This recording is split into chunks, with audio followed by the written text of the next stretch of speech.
Сәлеметсіздер ме, құрметті қазақша тару YouTube каналының көрермендері. Бүгін тәуешкі жұлдыз белгісіндегі жандардың қазан айына арналған жорамалын ұсынамын. Қазан айында қандай жаңалық болады, не болуы мүмкін, сол туралы карта шығарамыз, және картадан не шығады, соны айтып сипаттайтын боламыз. Міндетті түрде каналға тіркеліңіздер, өздеріңіздің пікірлеріңізді қалдырыңыздар, және де жеке сұрақтарыңыз бойынша Instagram парақшаға жазсаңыздар болады. Бастаймыз. Қазан айы тау-ешкі жұлдыз белгісі.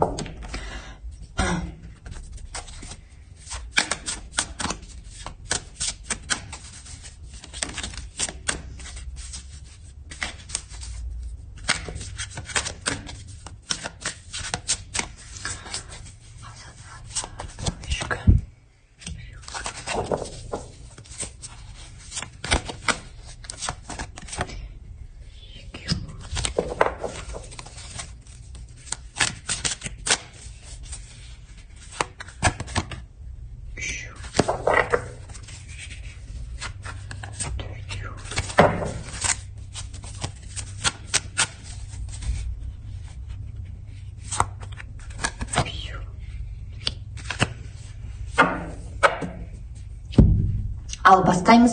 Бірінші карта.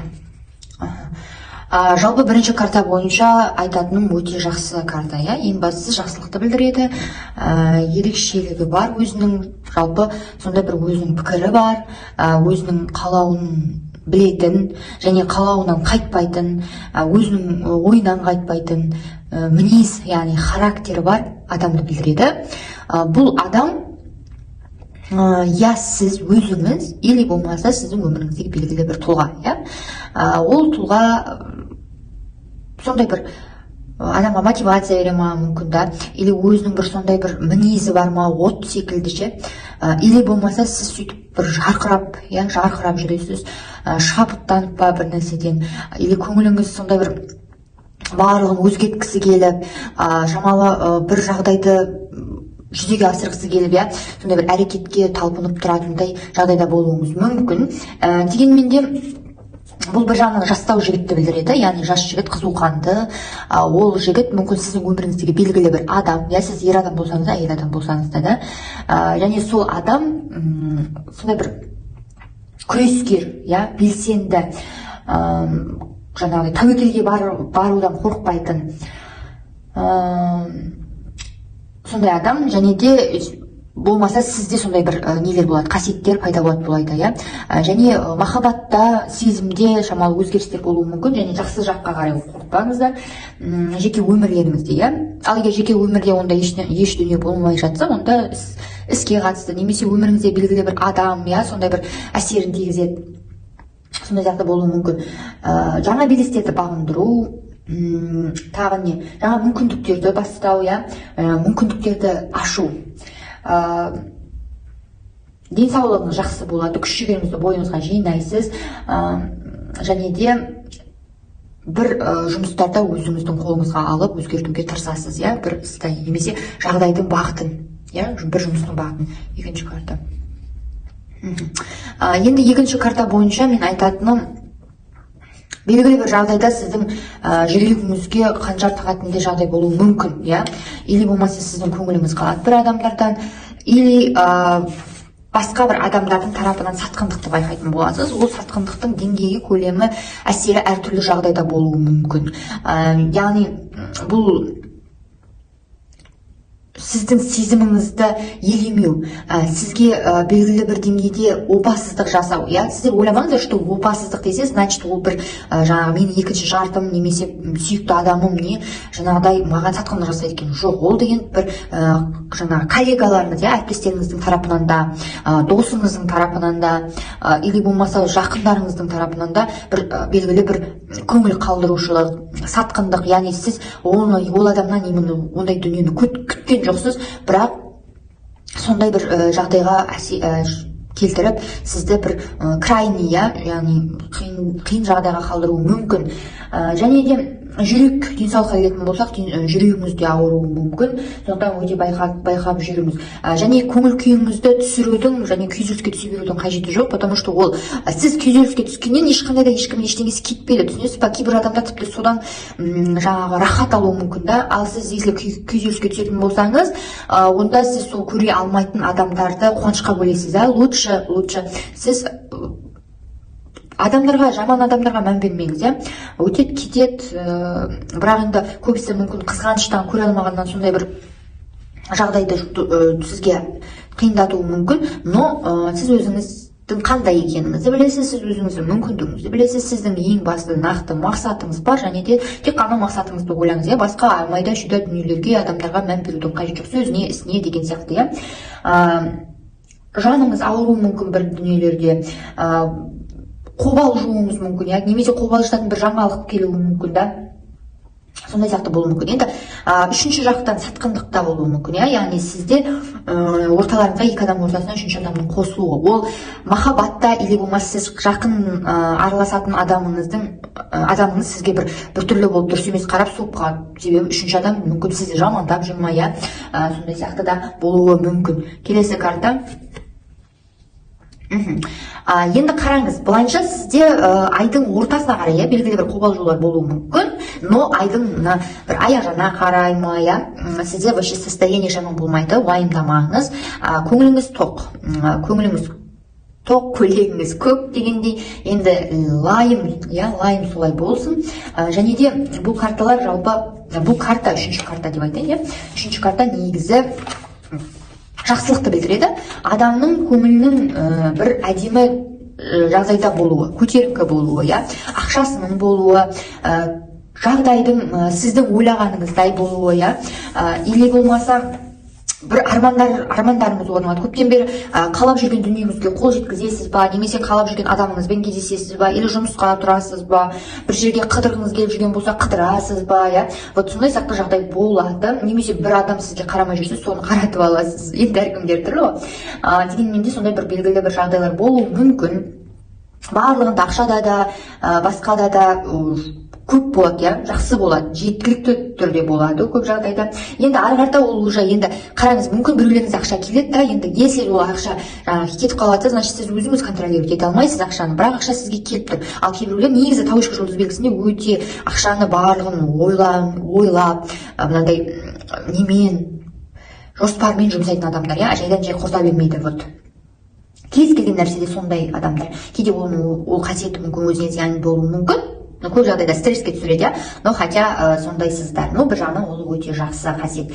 Қуаныш, қызметте көтерілу де болуы мүмкін, жақсы өзгерістер, бір өзгерістерді, бір жағдайларды күтіп жүрсеңіз жақсы болады, но салмақ қосып алуыңыз мүмкін тағы еще тамаққа қатысты. Бұл жерде тағы да көп нәрсені шамасын біліңіз, тамаққа да қатысты болсын, жұмыста да болсын, басқа дүниелерде болсын, норма дегеннен асып кетуден сақтаныңыз, хорошо?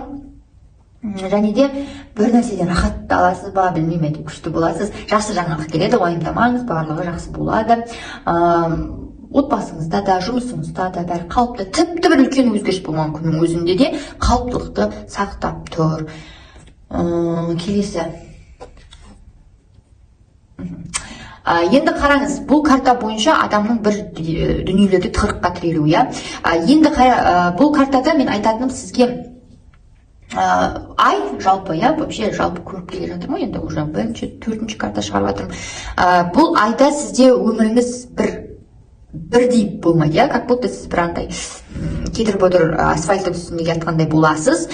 Дегенмен де бір үнемі жаман нәрсе болып, немесе үнемі стресс болатын нәрсе болып болмайды. Яғни бір жақсылықтар да болады, бір кейбір жерлерде көңіл күйіңіздің түсуі байқалады, кейбір моменттерде. Сондықтан да көп уайымдай бермеңіз. Бір нәрседе, бір дүниеде сіз тығырыққа тірелесіз, оны мойындау керек, айту керек та. Мүмкін шешім қабылдауда, мүмкін жағдайға байланысты, немесе бір адамдар сізді қысымға салуы мүмкін, қысым келтіруі мүмкін. или ақша жағдай сізді қысуы мүмкін да, не істеріңізді білмей, қалай құтыламын, не істеймін, не қыламын деген сияқты да жағдай болуы мүмкін. Или жеке өміріңізге байланысты ма, жұмысқа байланысты ма. Жеке өмірде мысалға біреулерде ақыр соңында ажырасуы мүмкін. Мына екінші карта мен төртінші картаны бірге егер байланыстыратын болсақ, мүмкін сіздің екінші жартыңыз сізге сатқындық жасап, бірақ сіз айырылғыңыз келмейді, но амал жоқ, айырылмайын десеңіз сондай бір тығырыққа тіреліп тұрсыз. Я сондай сияқты да жағдай болуы мүмкін. Енді мен барынша барлық варианттарды қарап жатырмын. Или болмаса бір үлкен емес, бір аз дүниелерді айтатын болсақ, онда бұл жерде сіз просто так не істеріңізді білмей өзіңізбен өзіңіз отырсыз да, ойға батып, ары қарата не болады, яғни жағдайға тәуелділік бір жағынан, иә. Енді ол жерде бір үлкен проблеманың да түспеуі мүмкін, сондықтан да көп нәрсеге уайымдай берудің де қажеті жоқ. Қандайдалмыңызды байқаңыз, көзіңізді байқаңыз, басыңыз ауыруы мүмкін. Тағы да не болуы мүмкін, енді біреулерге затыңызды ұрлатып алудан, сондай алаяқтардан байқаңыз. Бір түсініспеушіліктер болуы мүмкін, жұмыста да, жаныңыздағы бір адамдармен ба, қоршаған орта, яғни адамдармен сөзіңіз жараспайды, ойыңыз бір жерден шықпай, сондай бір келісімге келе алмайтындай бір қиындықтар болуы мүмкін. Сондай сияқты, немесе біреуден көңіл қалушылық, сондай. Бірақ енді шын мәнінде бір адамдардан көңіл қалушылық сізде точно осы айда болады. Ол коллегаңыз ба, ол жұмыс жаңағы неңіз ба, жақыныңыз ба, ол сүйіктіңіз ба, енді мен білмеймін, әркімде әртүрлі мүмкін, барлық біреуінде мынадан, біреуінде екіншіден болуы мүмкін. Сондықтан да барынша өзіңізді қатты, салмақты, сабырлы ұстауға тырысыңыз.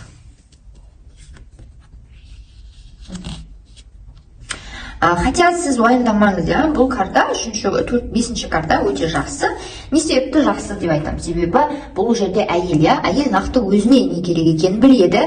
Әйел өзінің деңгейін, өзінің дәрежесін, өзінің мүмкіндіктерін білетін әйел. Және де бұл адам, сізге көмектеседі сондай адам, или болмаса сіз ол өзіңіз, өзіңіз сондай бір сізге жылулығын төгіп, сізге қолдауын көрсетіп, сізді қорғап мүмкін кейбір жерлерде,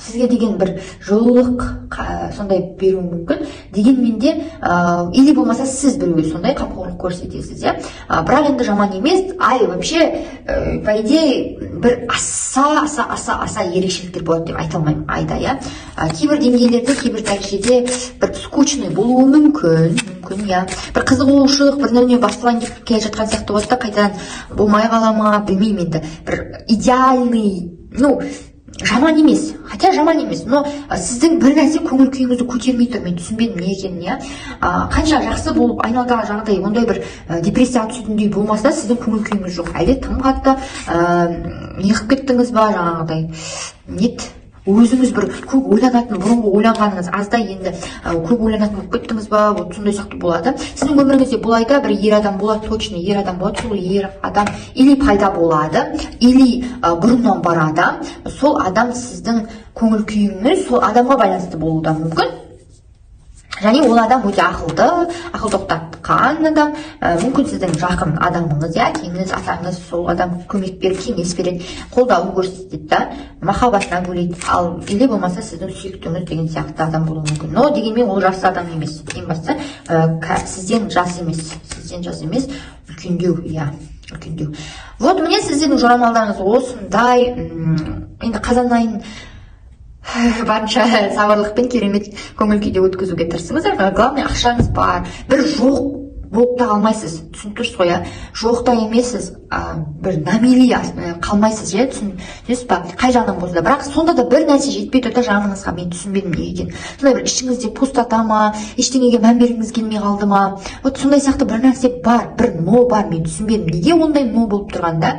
Хотя мүмкін бұрынғы опытта, или болмаса бұрын сізді ренжіткен адамдардың кесірінен сіз басқа адамдарға сенбей қалдыңыз ба, білмедім енді. Сондай бір дүние бар, бірақ жаман емес жағдайыңыз. Ең басты жаман емес, бір емес, 3 жақсы карта шықты. Енді мына нелер бір өзіңізден депрессияға түсіп жүргеніңіз ба, мен білмедім. Сондай сияқты бір жағдайлар болуы мүмкін. Вот осындай сіздердің жорамалдарыңыз. Міндетті түрде каналға тіркеліңіздер, кездескенше сау болыңыздар. Сіздерге тек қана сәттілік тілеймін.